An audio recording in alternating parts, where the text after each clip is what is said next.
Face à l'inflation, tous les Français sont contraints de s'adapter.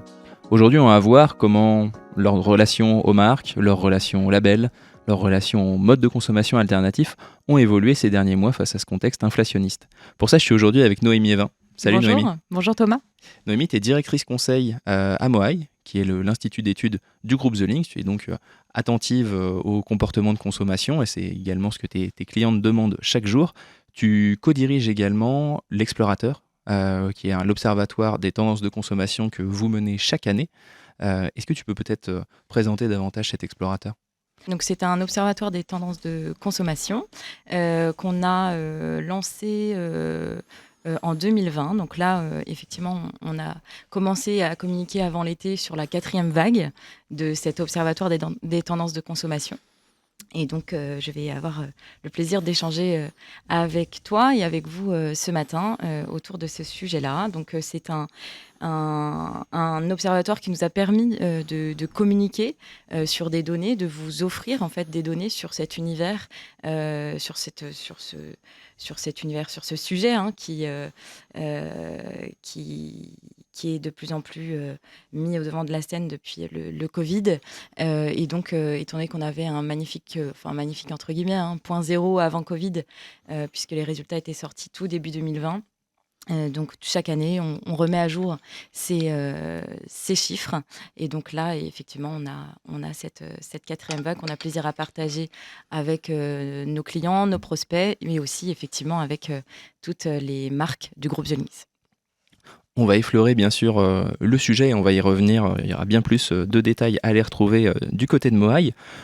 J'imagine, et sans trop de suspense, qu'il y a dû quand même avoir un vrai avant-après entre 2022 et 2023. L'impact sur les prix a dû avoir un impact et les sélections ont dû se faire un tout petit peu plus durement pour les Français. C'est quoi très rapidement justement les grandes nouveautés ? Ouais, les grandes nouveautés. On imagine que le prix a dû avoir un impact. Effectivement, l'heure est à la sobriété, encore plus cette année en 2023. L'heure est à la comparaison des prix plus que jamais. C'était déjà effectivement en évolution l'an passé. Cette année, les Français comparent systématiquement les prix avant d'acheter. 80% des Français comparent les prix systématiquement avant d'acheter. Et c'est un chiffre qui progresse.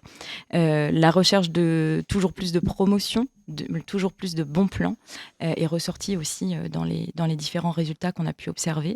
L'attention des Français est toujours et encore plus portée sur leur budget. On fait attention au budget. Donc ça a un impact sur quoi ? Ça a un impact sur les achats plus plaisir.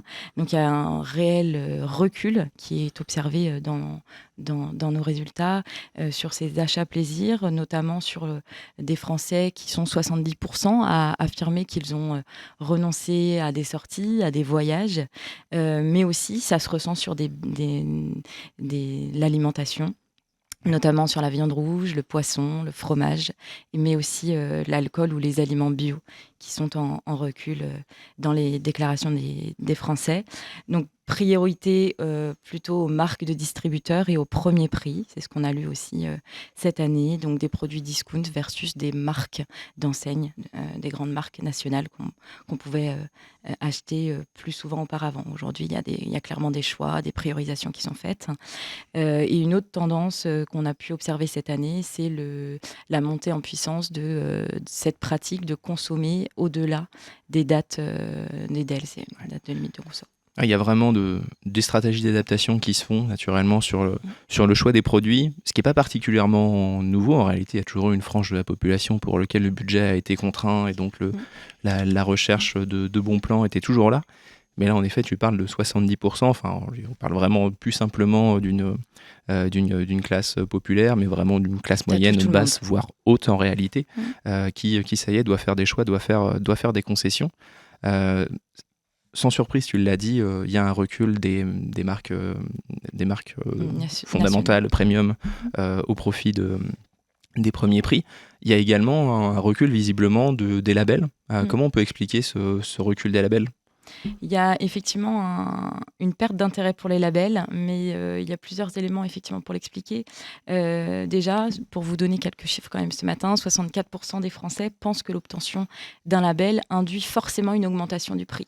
Donc dans ce contexte que je viens d'expliquer, où on fait attention, on compare tous les prix, ce fait d'acheter des labels systématiquement va dégrader le pouvoir d'achat. Donc forcément on les considère, mais forcément que c'est en recul. Ça, c'est quand même vraiment... c'est-à-dire que d'un côté, il y a, et on va y revenir, j'imagine, toujours une volonté de transparence, d'engagement des marques, de produits responsables, tout particulièrement quand on parle de l'alimentaire, mais pas que, on le sait.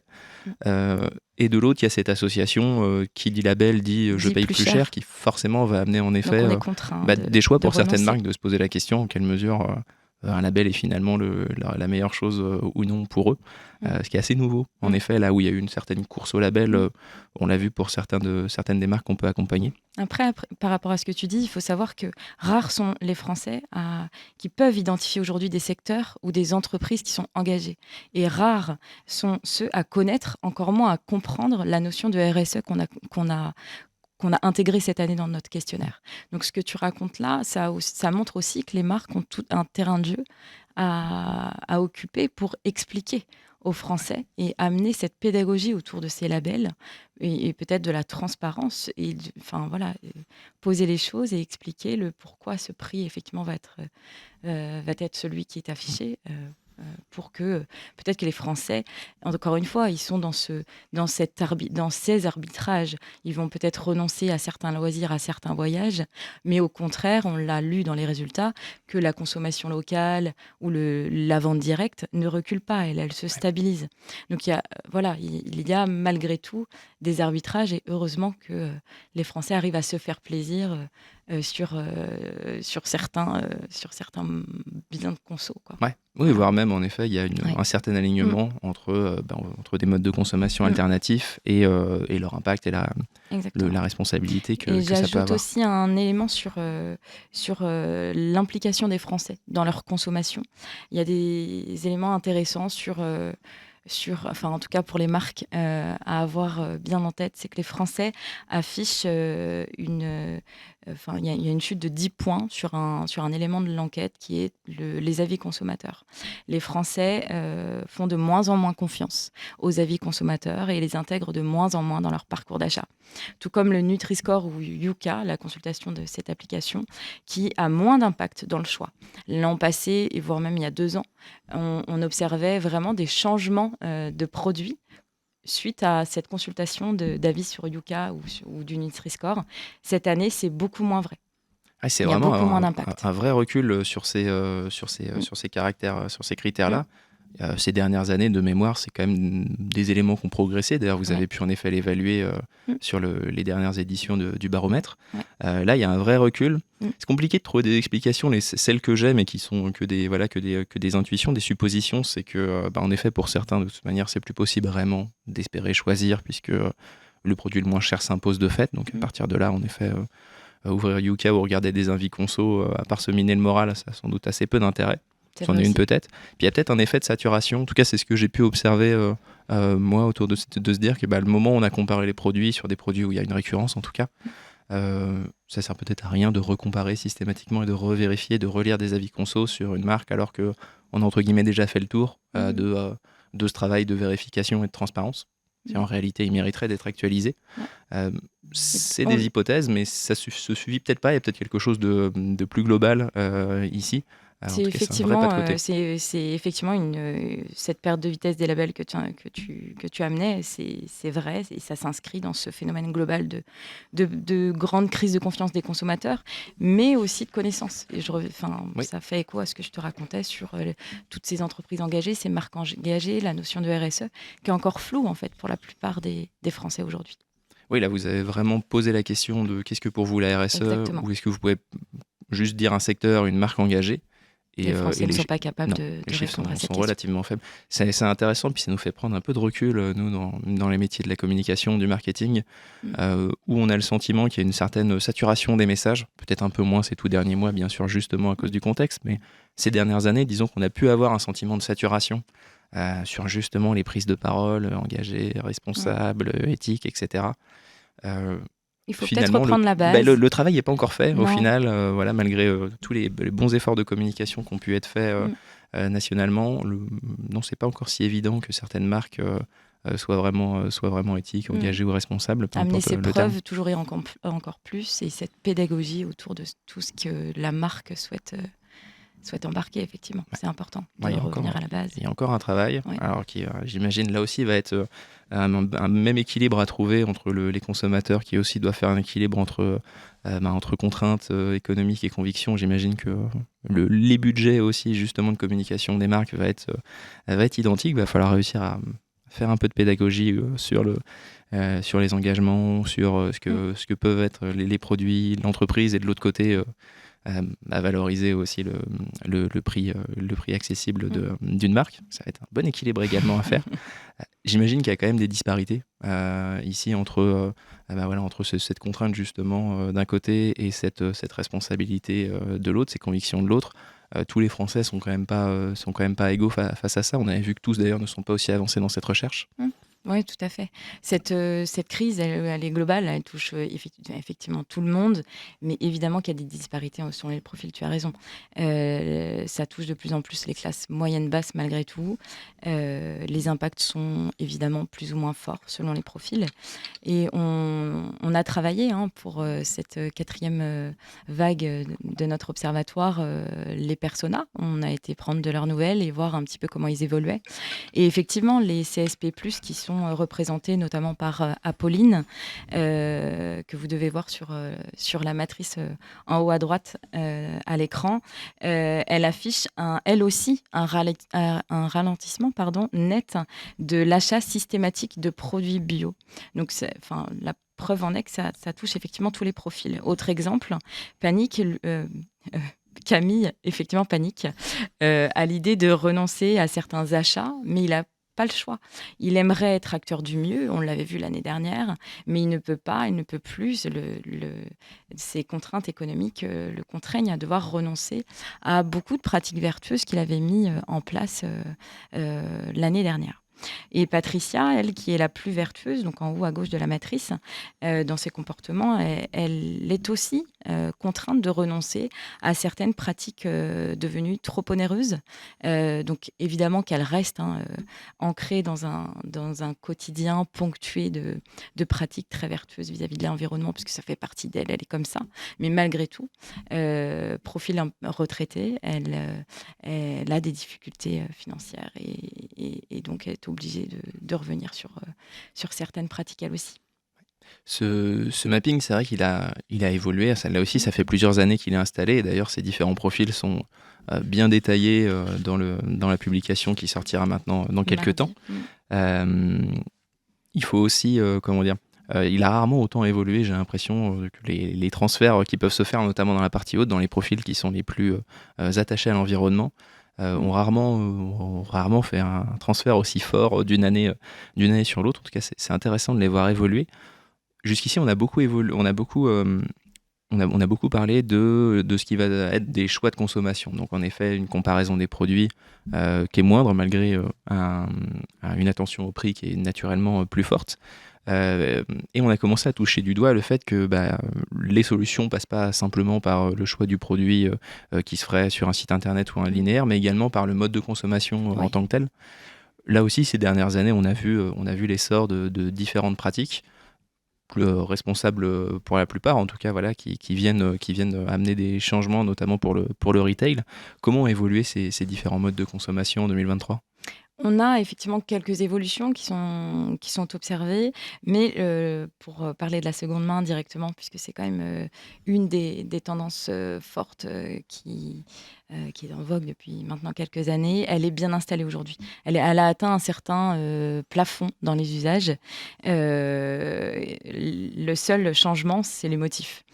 Quand il y a 2-3 ans, on lisait vraiment des motifs altruistes pour expliquer ces reventes ou ces achats d'occasion. Aujourd'hui, on est clairement sur un registre économique, des motifs financiers pour m'aider à boucler mes fins de mois. Je pratique effectivement la vente Ouais. d'occasion, ou alors pour m'aider effectivement à acheter des produits, j'achète d'occasion. Donc la vertu ensuite environnementale vient effectivement dans un Mm. second temps, mais ça sert aussi l'environnement, donc c'est tant mieux Ouais, qu'elle finalement. reste ancrée, cette pratique. On est Et, sur plus de 2 tiers des Français qui aujourd'hui pratiquent, que ce soit l'achat ou la mm. revente. Bah, c'est vrai qu'il y a eu aussi beaucoup de plateformes qui sont maintenant bien installées. Mm. Alors déjà, il y avait des acteurs qui ont toujours fait de la seconde main, justement pour accompagner les publics les Mm. plus précaires. Mais il y a quand même eu le développement de back market. Il y a Murphy qui est arrivé assez fort aussi sur l'électroménager. Mm. Il y a toujours eu, bien sûr, enfin, pas toujours, mais ça fait un moment que Le Bon Coin est là. Vinted, ça y est, c'est quand même bien installé, Mm. pas simplement auprès d'un public de niche, mais aussi maintenant, voilà, de tout un public qui était voilà, au-delà des vêtements. Donc il y a des acteurs qui se Mm. sont structurés. Il y a également l'arrivée de Carrefour, enfin voilà, Mm. d'entreprises qui jusqu'ici vendaient du neuf et qui se disent c'est quand même intéressant de garder de la vente en seconde main. Ouais, tu as Donc complètement c'est raison. plus accessible Oui. aussi sans doute l'achat de seconde main qu'hier où en effet il fallait passer par des plateformes. Mm. L'achat était plus compliqué. Plus compliqué, et peut-être qu'on assumait moins aussi, dire qu'on achetait Oui, d'occasion. Il c'est y vrai. a clairement aussi une évolution par rapport à ça, dans la façon d'assumer ce côté, oui, je vais acheter d'occasion ou je Mm. revends mes produits. Bah, On d'un côté, l'assume. pour une frange de la population, il y avait au contraire, c'est un acte Mm. vertueux, etc. Il y avait presque même Mm. une certaine distinction à se dire que Mm. je l'ai acheté en friperie. C'était presque quand même quelque chose voilà, à valoriser en tant que tel. Mais c'est vrai que le quotidien est tellement difficile, c'était ce que tu exprimais finalement pour tout le monde, Mm. avec plus ou moins de difficultés, mais ça s'applique tellement pour tout le monde qu'on peut sans doute être aussi un peu plus honnête sur le fait que bah oui, la fin de mois c'est quand même plus compliqué que ça l'était il y a quelques temps, et donc Mm. assumer que bah oui, je l'ai pris en seconde main, pas juste Exactement. parce que Mm. c'est très très vertueux, mais Mm. aussi parce que c'était quand même moins cher. Je pense qu'on Mm. est tous un peu plus honnêtes et avec les autres et avec nous-mêmes Tout à fait. sur ce sujet. Et tu as raison aussi de parler des marques, puisque c'est ressorti aussi dans l'observatoire que les enseignes, elles ont vraiment un vrai rôle à jouer, puisque l'adhésion est de plus en plus forte sur le fait d'acheter d'occasion dans une enseigne ou aller déposer effectivement les vêtements enfin c'est vrai pour beaucoup de secteurs, hein, culture, équipement de la maison, bricolage, jardinage, informatique, téléphonie, enfin vraiment et justement ça rendrait plus fluide, plus facile ces parcours qui parfois sont compliqués, semés un peu d'irritants sur Vinted ou sur d'autres plateformes ou d'arnaques. On peut être échaudé aussi sur certaines expériences. Donc là, on attend effectivement des enseignes qu'elles jouent un rôle. Petit Bateau a effectivement Oui. récemment communiqué là-dessus, par exemple. Donc voilà, il y a Il y a une une vraie place à réponse. prendre Ça, il y et a des une marques. réponse effectivement à ces Français qui aujourd'hui, de toute façon, achetaient du neuf dans tous les secteurs, c'est juste plus possible. Ils n'ont plus envie et puis en plus, c'est plus possible financièrement parlant. C'est ça. Donc, je pense que ça y est, les marques ont compris que si elles ne le font pas, eh ben, c'est pas grave, il y a d'autres acteurs en réalité qui vont se faire intermédiaires à leur place. Tout à fait. Ça, Mm. ça a mis quelques temps, parce que c'est vrai que la seconde main n'y avait pas arrivé pour le coup là en 2023. Mais ça y est, elle commence quand même à se généraliser. C'est intéressant de voir des rayons seconde main Mm. s'installer assez naturellement à Decathlon, par exemple, ou ailleurs. Mm. Tout à fait. Il y a une jolie réponse ici. Mm. Ce Et qui donc, est, dans ta question, pardon, je vas-y. t'en prie. Tu avais aussi d'autres modes de conso. On a aussi testé le slow delivery cette année Ouais. dans notre observatoire. Et effectivement, on se demandait pour quelles raisons les Français pratiquaient ou acceptaient ce slow delivery pour un délai de livraison plus long. Est-ce que vous l'acceptez ou pas? Et pour quelles raisons? Clairement, les raisons, elles sont encore économiques. Même si derrière, ça sert la cause environnementale, aujourd'hui, c'est avant tout pour payer moins cher mes frais de livraison que j'accepte ce slow delivery.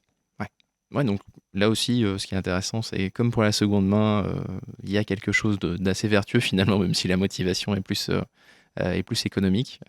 On le sait, c'est vrai que ça a un impact assez important, le Mm. fait d'être livré en 48 heures, 24 heures. C'est ce qui fait qu'il y a des camions qui tournent avec 4 cartons dedans, par exemple.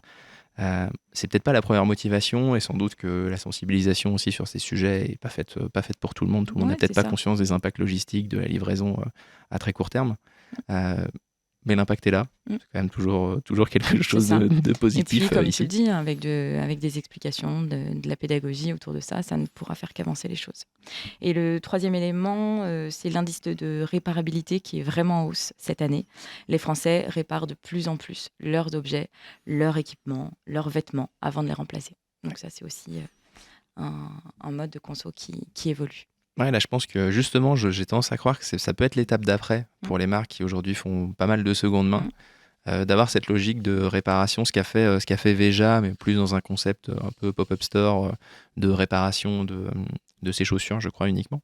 Mmh. En tout cas, c'est intéressant que des marques aillent vers cette logique de sinon, il y a peut-être moyen, pas juste que je le reprenne et que j'aille le brûler à votre place et que je vous donne à la place un ticket, comme peut le faire H&M, mais cette logique de est-ce qu'on pourrait pas le réparer ensemble, je vous montre, ça fait Exactement. un peu un côté atelier, ce que pourrait très très bien faire par exemple un Leroy Merlin ou d'autres acteurs qui en plus ont déjà les dispositifs pour ça. Mmh. Je pense que cette réparabilité, pas juste en tant qu'indice pour que le produit garde plus longtemps, mais vraiment de réparation Mmh. en fait fait par les consommateurs ou avec les consommateurs, je pense qu'il y a une belle progression là-dessus à imaginer. Ça demande bien sûr des contraintes, ça demande d'avoir des espaces, des conseillers formés à ça. C'est sûr. Mais je pense qu'il y a une belle progression là aussi pour que les marques s'adaptent au mode de consommation. Bon, je me projette un peu loin sur la suite et il y aurait plein d'autres choses à imaginer. D'ailleurs, je serais assez curieux de savoir ça peut être quoi tes intuitions justement pour la suite, pour toi. Un C'est un- exercice périlleux, c'est mais je suis ça. planeur stratégique. Tu sais bien que c'est ce que je préfère me perdre en conjecture. J'ai ma boule de cristal derrière le siège, donc ça va Ouais, aller. écoute, c'est On va très le bien. prendre. Non, mais écoute, Thomas, je peux.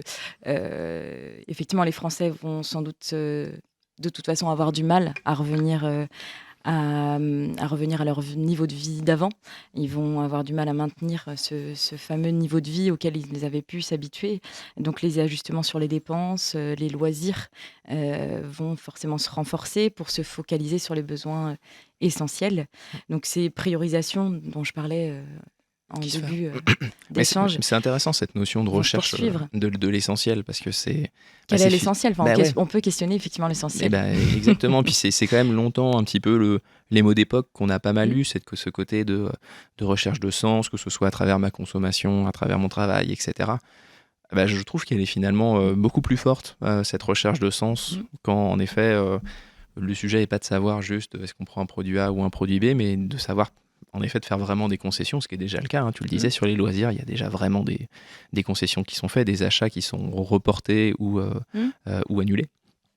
Et bien là, de se vraiment poser la question de très bien, qu'est-ce qui est vraiment essentiel, qu'est-ce que je vais garder, est-ce que c'est plus la sociabilisation, est-ce que c'est quand même de pouvoir espérer faire une activité le week-end, est-ce que c'est de pouvoir continuer de consommer, quitte à aller dans des magasins d'hyper discount.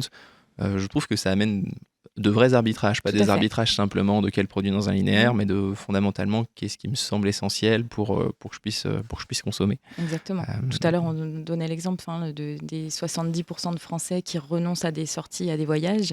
Et en parallèle, cette stabilité des résultats sur la conso locale et sur la vente directe, c'est plutôt intéressant.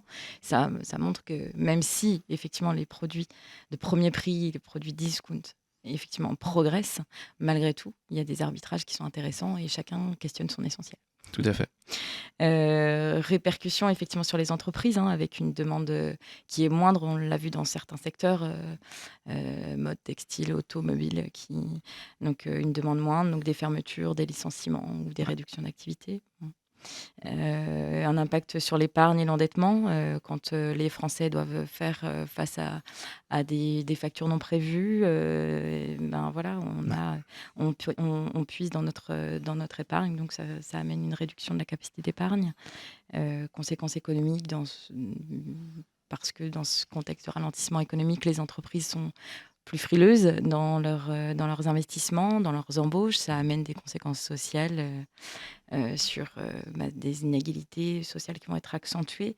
Et ça va sans doute entraîner, ça a sans doute entraîné des préoccupations en matière de justice économique, puisque le fossé, effectivement, même si ça touche tout le monde, on le voit, hein, que les écarts, malgré tout, se creusent entre les différentes classes. Tout à fait. Ce qui est en partie théorisé récemment, et je trouve que ça s'applique vraiment, cette logique de démoyennisation, c'est-à-dire qu'il y a quand même grandement une classe moyenne basse qui aujourd'hui fait face à la précarité, et à première vue ça devrait être le cas à un moment, et une classe moyenne haute qui certes doit faire des choix, hein, ils rentrent encore dans les 70%, mais qui avec quelques concessions vont quand même réussir au contraire presque à premiumiser certains achats, quitte à en faire moins, mais à faire ici ses choix.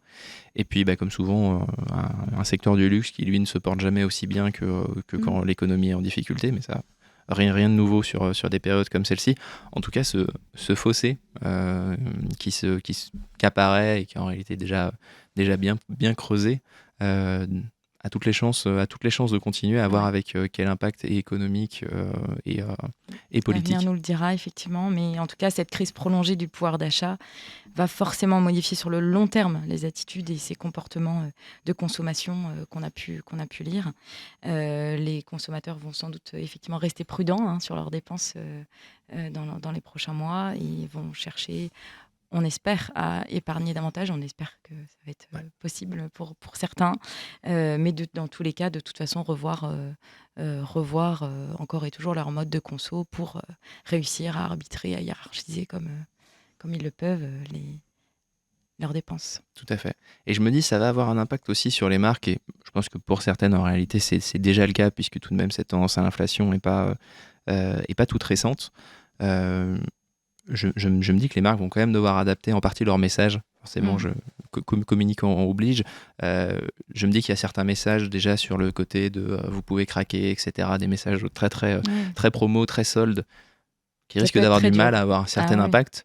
Alors à défaut, tu l'as dit, la recherche de promotion, elle pourtant est quand même bien là. Et en effet, les entreprises vont devoir sans doute revoir pour certaines leur politique de prix. Il y a quand même là tout récemment, mais aussi parce que il y a une vague médiatique sur la logique de shrinkflation, le fait de diminuer les produits pour conserver un prix, commence à être un peu décrié. Là aussi, il y a peut-être quand même certes un peu de pédagogie qui commence à être fait auprès de certains acteurs, mais tout de même, je pense que la démarche va avoir du mal à passer, parce qu'en tout cas, et puis elle commence à se voir un peu dans les rayons, quand même aussi. C'est sans doute je serais curieux d'ailleurs, il va y avoir un autre terme, à mon avis, plus simple qui va s'imposer, mais ceci dit, je pense qu'on commence tous à le ressentir, cette logique. Après, si je reviens sur les promos et les bons plans, on est vraiment sur les besoins essentiels. Il faut vraiment le rattacher. Quand on lit vraiment les verbatims qu'on peut récolter, c'est effectivement sur les besoins essentiels qu'il faut continuer effectivement à proposer ça aux Français, puisque c'est ce qu'ils recherchent et ce dont ils ont besoin surtout. Et pour le reste, parce que je reste quand même intimement convaincu qu'il y a des besoins essentiels auxquels en effet il faut répondre, et on a également besoin de pouvoir se réaliser, pas à travers l'achat en tant que tel, mais à travers quand même certains biens, certains voyages, certains éléments qui certes ne participent pas à notre survie, mais participent à notre épanouissement.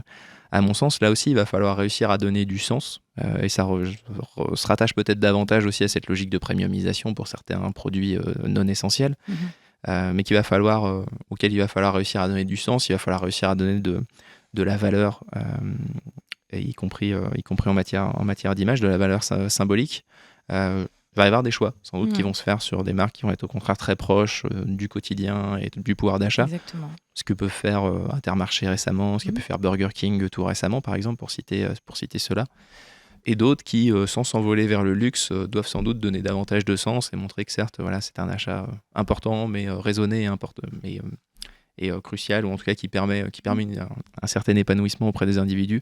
Il va y avoir des choix. Sans doute que ça va être compliqué d'ailleurs pour certaines marques milieu de gamme d'essayer de conjuguer les deux sans être totalement schizophrène. En tout cas, je me dis que ça va être le challenge pour les prochains mois pour nos clients, pour l'agence et puis pour toutes les autres marques. Merci Noémie. Merci Thomas. Et merci à vous d'avoir suivi cet échange. Vous pouvez retrouver l'intégralité des travaux de Moaï sur l'explorateur, donc sur votre site moaï-études.fr. Tout à fait.